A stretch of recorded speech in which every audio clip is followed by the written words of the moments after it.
Sua conta de aquecimento aumentou mais uma vez. Você definitivamente percebeu isso. Provavelmente reclamou do custo, mas depois pagou mesmo assim. Porque que outra escolha você realmente tem? O setor de gás natural e aquecimento, avaliado em 1,3 trilhão de dólares, passou 7 décadas garantindo que essa pergunta específica nunca recebesse uma resposta satisfatória. Aqui está a informação que eles nunca revelaram a você. A física envolvida no aquecimento de um ambiente não mudou desde que os engenheiros de castelos medievais a dominaram há 1000 anos. O mecanismo real é gratuito. Os materiais necessários custam apenas 0,6 dólares. E o motivo pelo qual você nunca ouviu falar desse método não tem nada a ver com ele ser ineficaz. Na verdade, funciona assustadoramente bem. O silêncio se deve inteiramente ao fato de que não é possível conectar um medidor a ele. Custa nós R$ 6 para funcionar a noite toda, sem necessidade de tomada. Deixe-me demonstrar exatamente como funciona. O sistema de aquecimento da sua casa está fazendo algo genuinamente sem sentido, e ninguém está discutindo isso. Quando você liga o aquecimento central, sua fornalha ou caldeira cria energia térmica e, imediatamente, começa a perder a maior parte dela. Sistemas de ar forçado frequentemente perdem entre 25% e 40% do calor gerado apenas por vazamentos nos dutos, de acordo com dados do Departamento de Energia do Senado. Isso não é um pequeno erro de arredondamento. É quase metade do que você está pagando vazando silenciosamente para dentro de suas paredes e vãos sob o assoalho antes mesmo de chegar a você. Mas aqui está a parte que deve genuinamente frustrá-lo. O aquecimento por ar forçado funciona movendo o ar quente por um ambiente, e o ar quente se move. Ele sobe e se estratifica. Quando o termostato na sua parede registra uma temperatura quente o suficiente e desliga o sistema, o ar no nível do teto costuma estar de 10 a 15 graus mais quente do que o ar no nível do chão, que é onde você realmente está. Você está pagando para aquecer um ambiente de cima para baixo em um sistema projetado por uma indústria que cobra por unidade de gás, não por grau de conforto real proporcionado. Os construtores medievais entendiam um conceito que fomos condicionados a esquecer. O calor radiante é fundamentalmente diferente do calor convectivo. O calor radiante não viaja pelo ar, ele se move pelo espaço. Ele se transfere diretamente de um objeto quente para um mais frio, ignorando o ar completamente.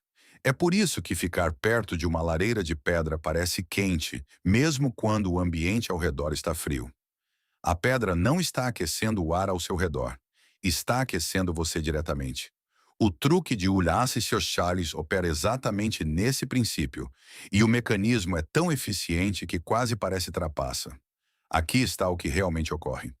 Você pega um pequeno vaso de barro, um vaso de terracota padrão de qualquer loja de ferragens ou jardinagem, com cerca de 4 a 6 polegadas, 10 a 15 centímetros de largura.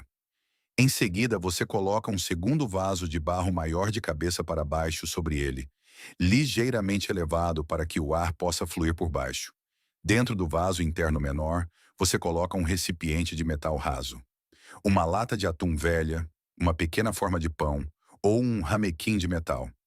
E o enche com cerca de 70% a 90% de álcool isopropílico. Você o acende.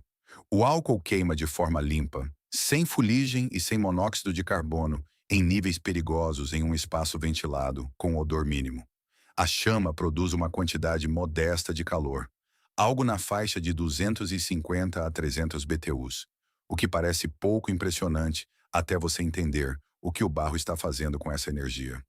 O barro é um material de massa térmica. Ele absorve o calor lentamente e o libera lentamente. À medida que o vaso interno esquenta, ele irradia esse calor para fora.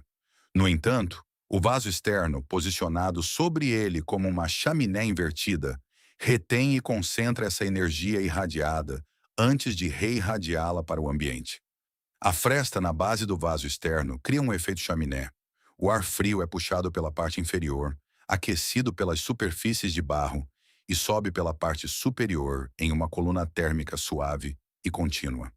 Você está essencialmente construindo um motor de convecção em miniatura. A superfície do vaso externo atinge temperaturas de 160 a 180 graus Fahrenheit, cerca de 70 a 80 graus Celsius, em cerca de 20 minutos após ser aceso. Nesse ponto, ele está irradiando calor suficiente para aquecer significativamente um espaço de 100 a 150 pés quadrados, cerca de 9 a 14 metros quadrados. Um quarto, um escritório em casa ou uma van, sem nenhuma eletricidade, nenhuma linha de gás e sem nunca consumir mais do que cerca de 60 a 80 ml de álcool isopropílico ao longo de 4 a 5 horas de queima. 60 a 80 ml. Aos preços atuais, isso equivale a cerca de 8 centavos de combustível por hora. O efeito chaminé não é um truque. É a mesma física convectiva que fez os hipocaustos romanos funcionarem, que tornou os castelos de pedra habitáveis durante os invernos do norte da Europa e que todo engenheiro de HVAC, aquecimento, ventilação e ar-condicionado, usa em seus cálculos hoje. A indústria não descobriu uma versão melhor disso. Eles construíram uma infraestrutura que ignora isso completamente, porque ignorar isso é o que cria uma relação de cobrança.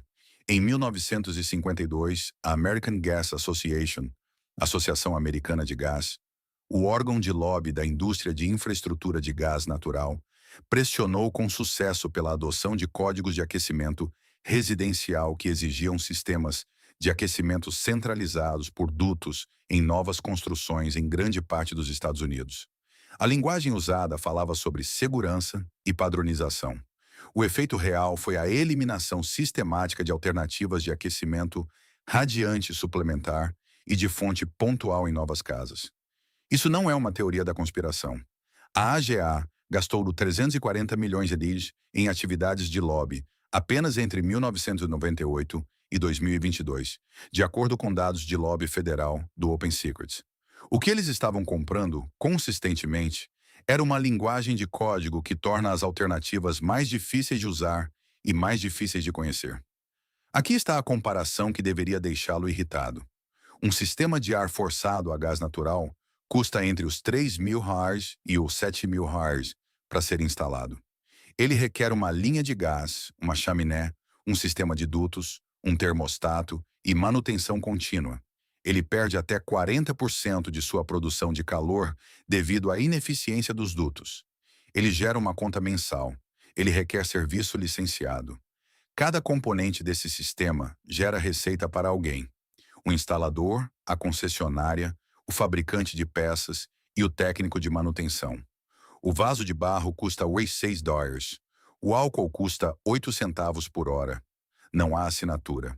Não há medidor. Não há contrato de serviço. Não há relação faturável em nenhum lugar da transação.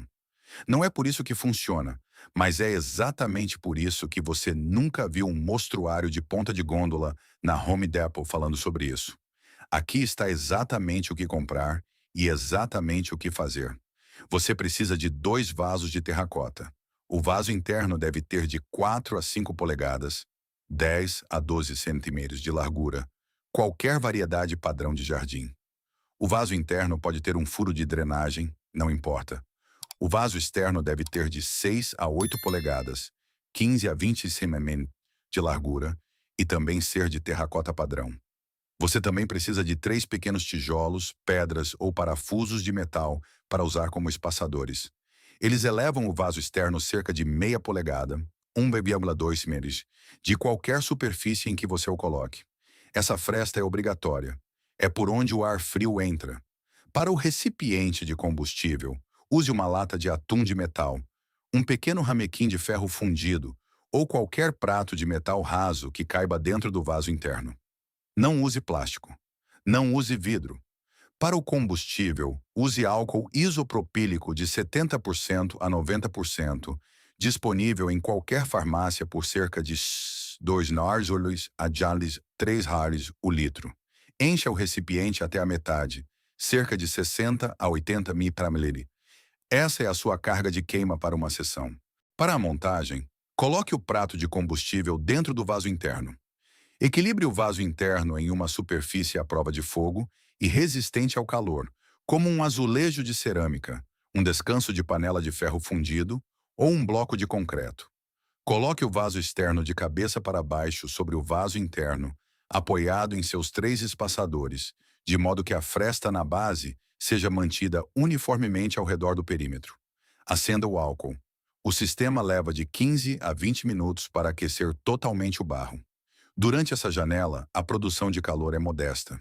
Depois disso, você vai sentir. A superfície do vaso externo ficará muito quente ao toque. Não toque nela. Mantenha-a longe de qualquer coisa inflamável por pelo menos 18 polegadas, cerca de 45 centímetros, em todas as direções. Nunca a deixe sem supervisão. Nunca feche um ambiente completamente. Alguma troca de ar é necessária para a combustão. Um enchimento de combustível queima por cerca de 4 a 5 horas. O barro retém o calor e continua irradiando por 20 a 30 minutos após a chama se apagar. O custo total de combustível por sessão noturna é inferior a 50 centavos. É isso, sem instalação, sem licença e sem assinatura. E aqui é onde meu cérebro não parava. Depois que entendi o mecanismo de massa térmica, a ideia de que o barro absorve o calor radiante e o libera lentamente muito depois que a fonte de calor se foi, comecei a vê-lo em lugares pelos quais passei a vida inteira. O primeiro lugar são os fornos de pão. O motivo pelo qual um forno de pizza a lenha ou um forno de pão tradicional mantém seu calor por horas após o fogo se apagar não é mágica, é massa térmica. Padeiros profissionais sabem que um forno de alvenaria construído adequadamente, com paredes de pedra de 4 polegadas, 10 centímetros de espessura ou mais, manterá a temperatura de cozimento por 6 a 8 horas, a partir de um único fogo. O aquecedor de vaso de barro está aplicando a mesma física em uma fração da escala. É por isso que ele continua funcionando depois que a chama se apaga. O segundo lugar é o design solar passivo. Arquitetos que constroem casas com eficiência energética colocam deliberadamente materiais de massa térmica, pisos de pedra, paredes internas de tijolos ou telhas de barro, em paredes voltadas para o sul, onde a luz do sol da tarde os atinge. Um estudo de 2019, publicado na revista Energy and Buildings, descobriu que paredes de massa térmica reduziram o pico de carga de aquecimento em até 42% em casas solares passivas bem projetadas, em comparação com paredes equivalentes de estrutura de madeira isolada. O sol carrega a massa durante o dia e a massa descarrega durante a noite. Sem combustível, sem conta. O terceiro lugar, e este é o que eu não conseguia parar de pensar, é o aquecimento de veículos. O aquecedor de vaso de barro tornou-se um tópico significativo na comunidade de van life, vida em van, e veículos off-grid, fora da rede, precisamente porque funciona em espaços fechados, com risco mínimo de ventilação quando usado corretamente. Uma única sessão noturna em uma van de carga ou trailer, usando 70 ml de álcool isopropílico, queima de forma tão limpa que uma janela entreaberta dá conta da troca de ar. Dezenas de viajantes noturnos em áreas selvagens usam isso como aquecimento principal em temperaturas que chegam à casa dos 20 graus Fahrenheit, cerca de 6 graus Celsius. Não como um truque de festa, mas como um aquecimento real de sobrevivência no inverno. E o dado mais impressionante que encontrei, cabanas de toras escandinavas medievais usavam barro compactado e pedra em suas estruturas de lareira central, especificamente porque reconstruções de teste, feitas por pesquisadores da Universidade Norueguesa de Ciência e Tecnologia, mostraram que uma lareira de barro e pedra projetada adequadamente poderia manter temperaturas internas acima de 0 por 48 horas após o último fogo, em temperaturas externas abaixo de menos 20 graus Celsius. 48 horas a partir de um fogo. O mecanismo não é novo. A decisão de ignorá-lo é. O que você acabou de aprender não é um truque de acampamento. É um princípio da física que toda a infraestrutura de aquecimento residencial do mundo desenvolvido foi especificamente projetada para contornar, porque contorná-lo é o que gera receita. O efeito chaminé, a massa térmica e a transferência de calor radiante não são casos isolados. Eles são os mecanismos fundamentais por trás de todo o sistema de aquecimento eficiente já construído, desde o aquecimento de piso romano até a arquitetura solar passiva e o design de radiadores modernos.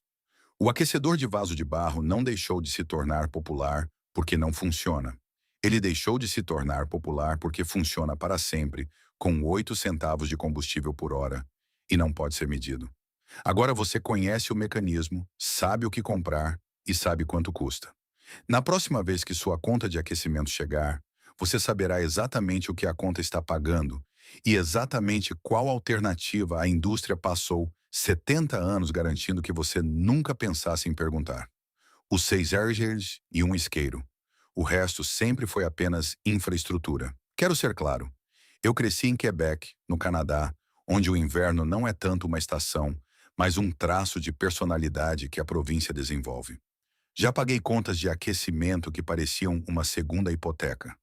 Descobri esse método há 3 invernos e fiquei sentado na minha cozinha por um minuto inteiro, apenas olhando para 2 vasos de barro, pensando em cada conta de aquecimento que já paguei. Se você chegou até aqui, vá comprar os vasos hoje à noite. A maioria das lojas de ferragens os tem em estoque o ano todo. E se o seu vizinho vir, você entrando com 2 vasos de terracota em novembro, e perguntar o que você está construindo, conte a ele. Eles não vão acreditar em você até sentirem, e então também ficarão com raiva. Vejo você no próximo. Se esta história mudou a maneira como você vê a indústria de aquecimento e a física oculta da sua casa, por favor, inscreva-se e curta este vídeo. Estamos dedicados a descobrir a história e a tecnologia que eles tentaram manter enterradas. É hora de recuperar sua independência e aquecer seu futuro. Nosso próximo mergulho profundo em tesouros esquecidos será lançado em breve.